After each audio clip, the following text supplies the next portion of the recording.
Well, hello and welcome to another edition of the Stogie Review video review. I am Walt, and here to bring you yet another cigar review.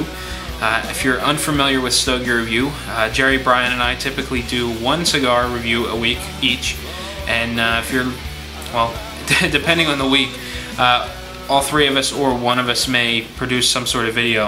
There's constantly new video content on the site, at least one video a week. For all you seasoned viewers out there, I am sort of shifting back towards the Los Blancos reviews that I need to do. I've been juggling back and forth between the Isle de Cuba and Los Blancos cigars, and the one I'm reviewing tonight is the Premier Criollo. Now, specifics on this cigar is this is the Corona Vitola. It's 44 by 5.5. It's got a Honduran Criollo wrapper, Honduran binder, and Nicaraguan filler. Now, these are made in the Nestor Plasencia factory in Nicaragua, and the price point, it's a little tough to judge. I'm looking around, and best I can come up with is about $5.75 for the Robusto, so I would assume that this is probably around $5.25, $5 a piece.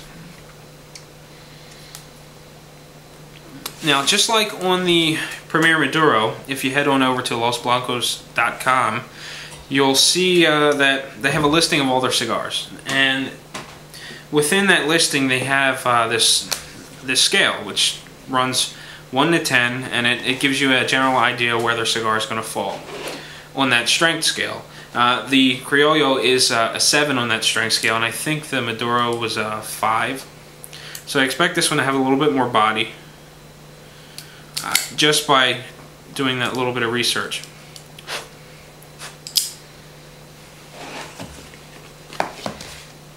So I got the head of the cigar open. Pre-light draw is good. Getting lots of air through it and very little resistance. Not much in terms of flavor. As far as the construction goes, the cigar looks pretty good. The spiraling seam that runs down the cigar is pretty visible. It's lifting just a little bit. I think that a lot of times when you see that, it's due to change in humidity, possibly from when I got these and lowered them down to my preferred humidity, or perhaps they were a little bit dry when I got them, and bringing them back up. So I think that sometimes this little bit of the seam becoming visible has something to do with the humidity changing back and forth. And in my case, they've been sitting in the cooler for a few weeks, so there's been some acclimation there. The color of the cigar is consistent. The veins are fairly small. It looks very nice overall. The construction of the cap looks good. It looks like the cap was put on evenly. That's one of the things that bother me about some cigars. When you look closely at the cap, you'll see that it shifted off to one side by a lot. This one looks like it's centered up. It was neatly applied. It looks, when you look over the cigar, it looks like there was a lot of care taken to put this cigar together, and that's always nice. Not much of in terms of aroma on the wrapper or on the foot.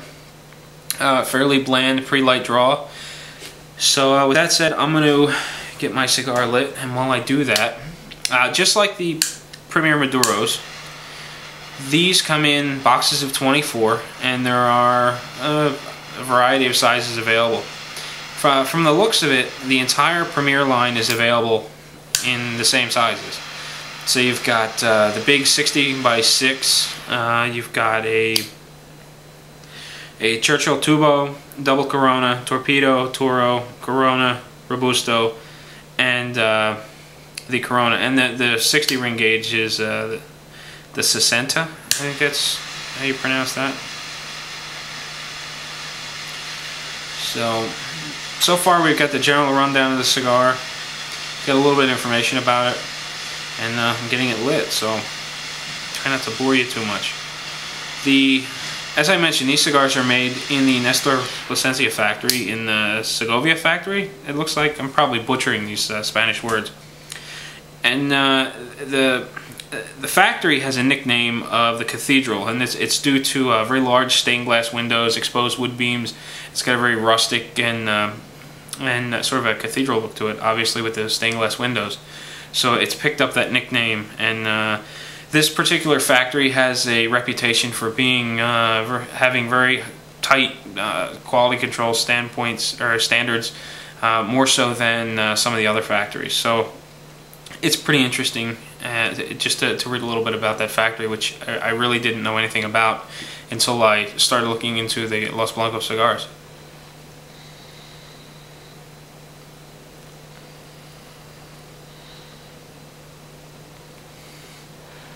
Well, the cigar's lit, producing a decent amount of smoke. But before I get out of here, just a little bit more on Los Blancos cigars. Everyone in the family is involved in the cigar business, from what I'm reading anyway. You know, just everyone plays a role, and that's how the company functions from day to day, which is pretty interesting to see that everyone is involved. It's not just you know, the cousins or the sons are doing their own thing, and everything's in disarray. It's pretty interesting. Family history goes back 80 years to the Pinar del Rio region of Cuba, and the company was established in 1998. Going back 80 years is the family's relationship with Nestor Plasencia. It seems that Nestor is, or the families are cousins. So you know, there's a lot of ties with Cuba and long time cigar manufacturing and whatnot between the two factories, which is pretty interesting, or between the two brands, I should say, which is pretty interesting. So anyway, with that said, I've got my cigar lit. It's burning well. It's got some nice flavor right off the start. So I'm gonna relax just a little bit, get into the cigar some more. I'll be back. We'll do the first third, and we'll see how the Los Blancos Premier Criollo goes. So sit tight.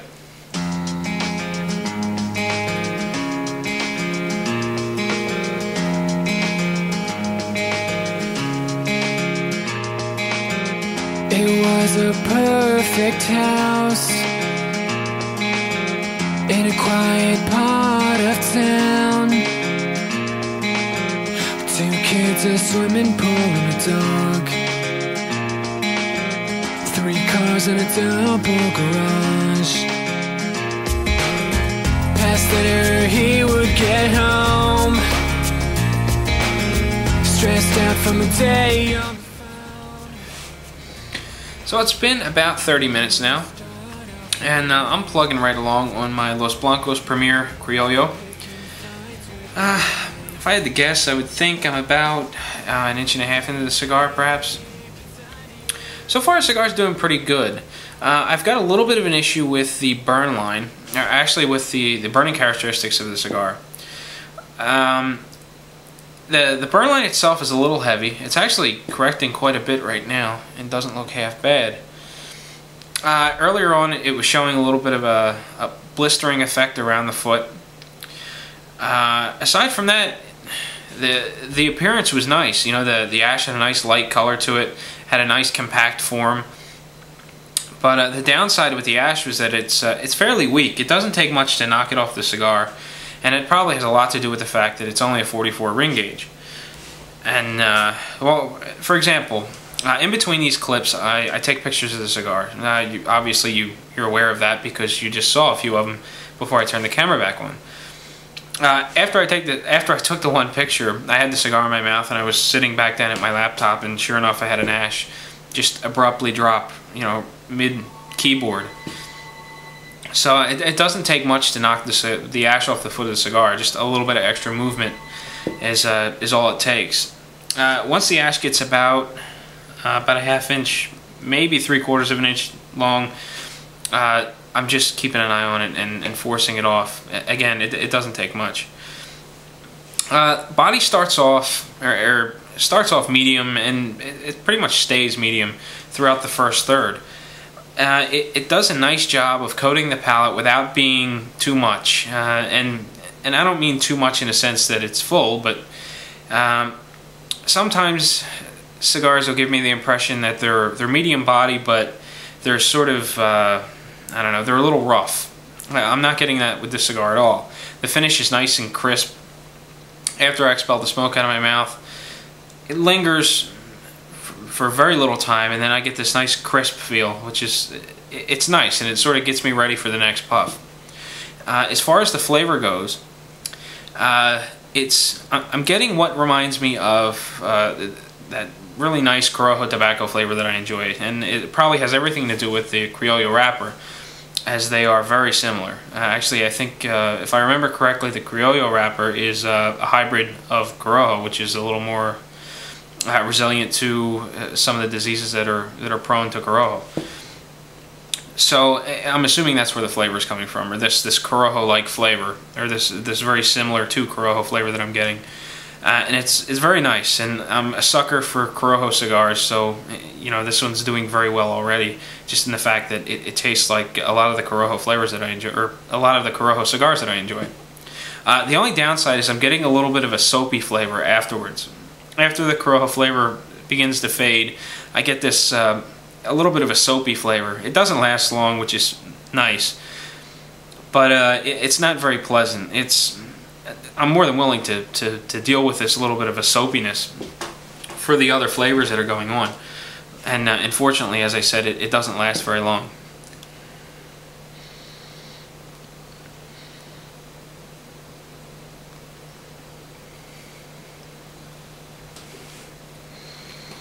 I'm actually beginning to get a little bit of a woody flavor now too, which is nice. It's not quite cedar, and I'm not quite sure what to describe it as, but it's definitely a woody flavor.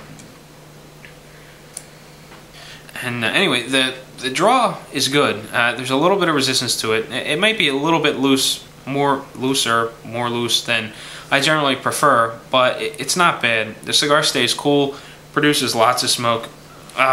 Burn rate seems about average for this size cigar. So aside from that little bit of a soapy flavor that the cigar is producing, I'm really enjoying it, and I'm happy with it. The minor bourbon problems that I was getting earlier on appear to be sort of correcting themselves. I get a little bit of a blistering there. You probably won't be able to see it, but I'm going to do it anyway and show you. But all in all, the cigar is doing well. I'm enjoying it much more than I did the Maduro that I had 2 weeks ago. So far, so good.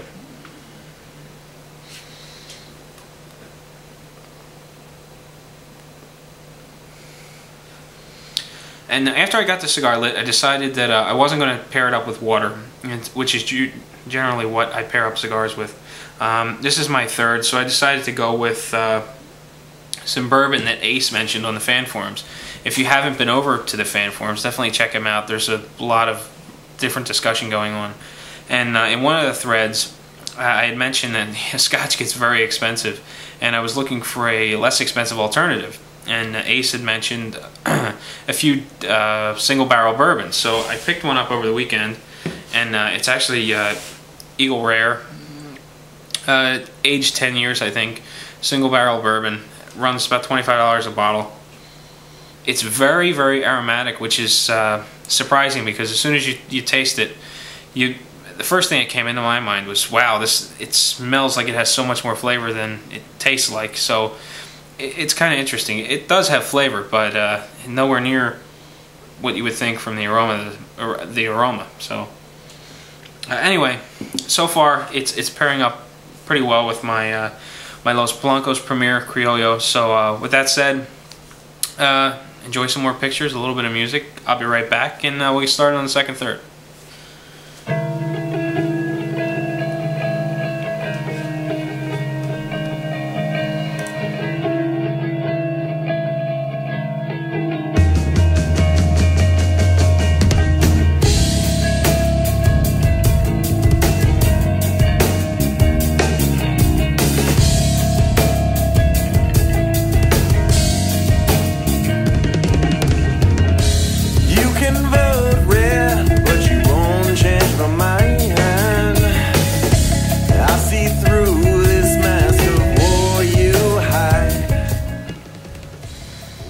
Well, welcome back. It's been just about an hour now, maybe a little bit more, and I'm still plugging right along. As I move through the first third into the second third now, I'm really enjoying the flavor of the cigar much more. It seems to have picked up a lot more depth, a lot more complexity, and those Corojo-like flavors are really coming through, and just I'm a sucker for that flavor profile. So cigar is just providing me with everything I like in a cigar. The body is still medium.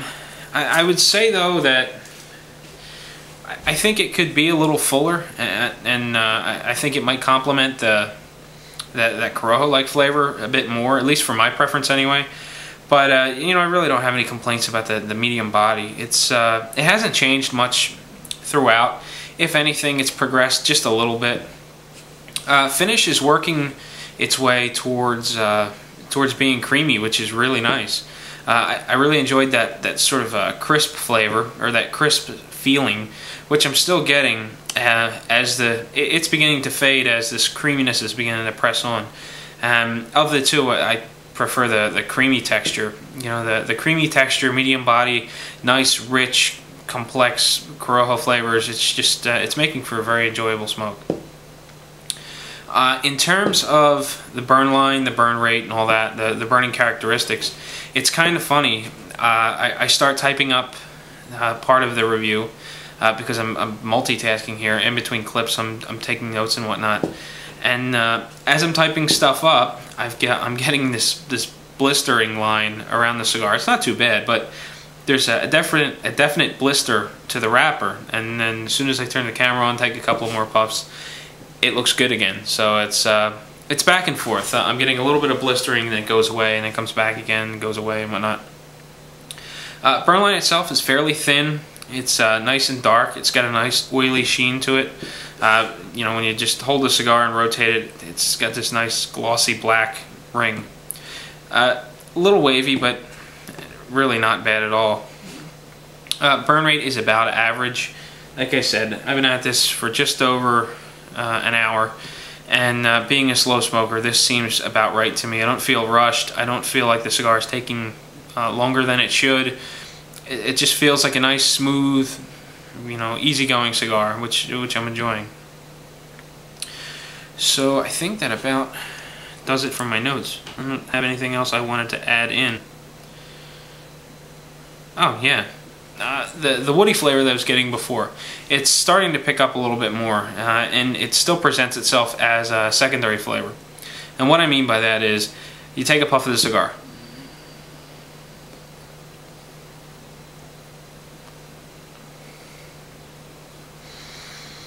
The first flavor that hits me is this very nice, this Corojo-like flavor. After that settles, you know, it begins to fade, and then I start to taste a more subtle wood flavor, more so than before, at least now.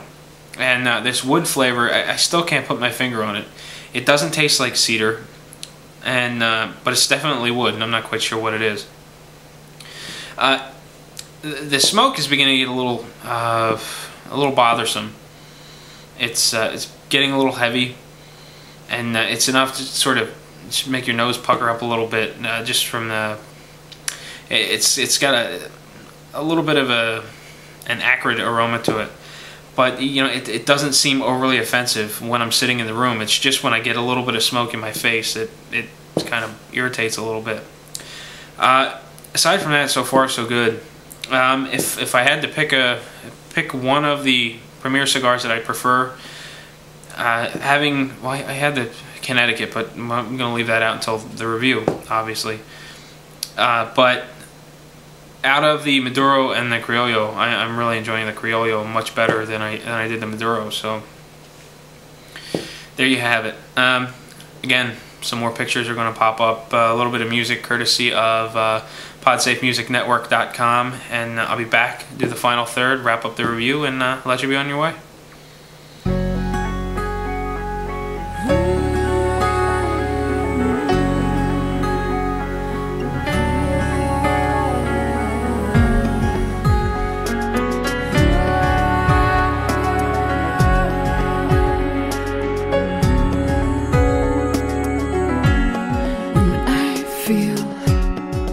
Hopeless in life, beaten down, you're there for me.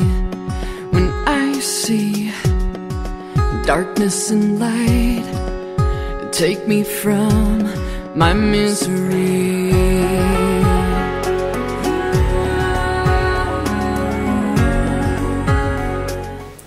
Well, you guessed it, I am back, and it's about time to wrap up the cigar.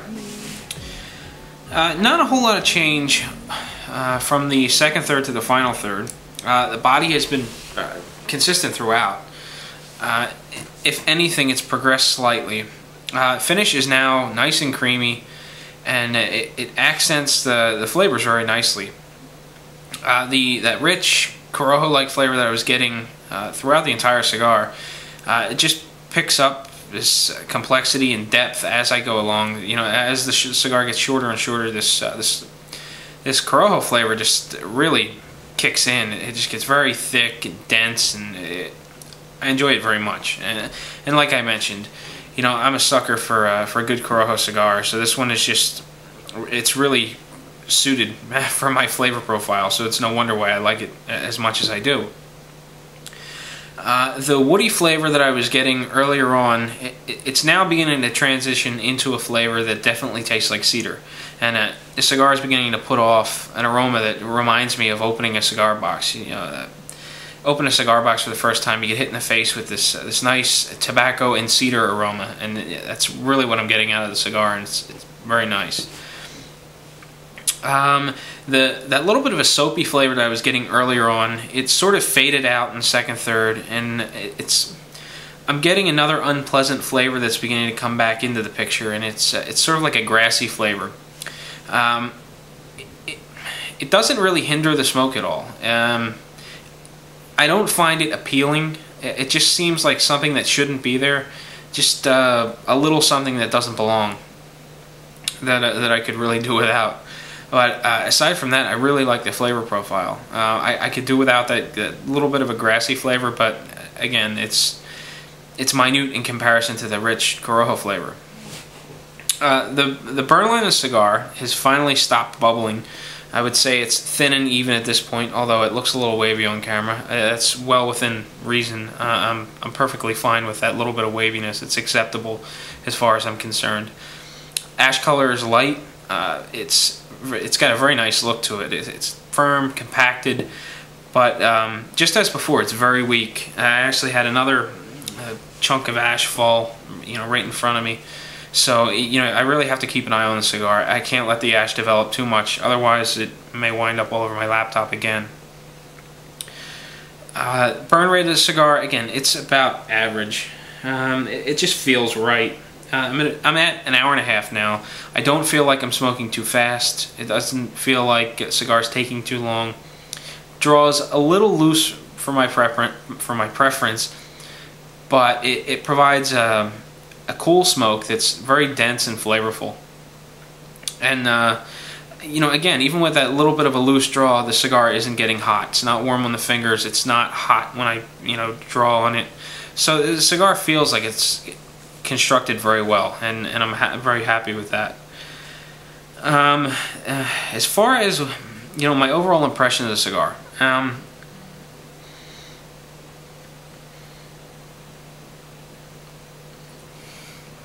as I had mentioned earlier, I really prefer this one over the Maduro, and I'll leave my opinion of this one over the Connecticut for the next Los Blancos review I do, which will most likely be the Connecticut.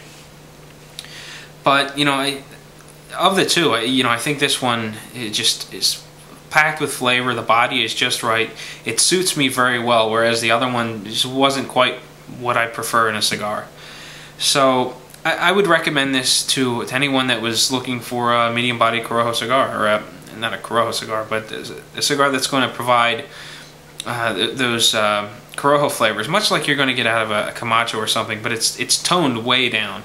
You know, don't look at this cigar and think, well, you know, Camachos have a reputation for being very strong, and Walt said that it's sort of similar to the flavor profile of the Camacho.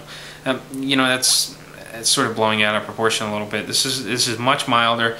It doesn't have near the body. It's very nice, medium, relaxed sort of feeling cigar.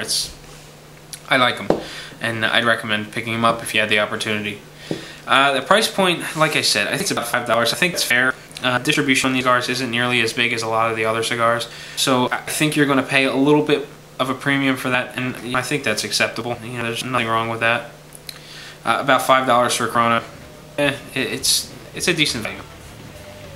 So that's my general impression of the Los Blancos Premier Criollo. As far as what I'm going to be doing next week, I'm not 100% sure. I'm kind of hoping I get something a little special for next week's review. I'm not quite sure whether or not that's going to fall into my lap in time for next week's review. If it does not, I still don't know what I'm going to be smoking. So keep an eye on the comments field of this review, and I'll try to keep you posted on what's coming up next. Appreciate some comments about the Los Blancos cigars. Have you had them before? What do you think of them? And especially, what do you think of the Criollo? So I look forward to getting some comment feedback. And until next week, happy smoking.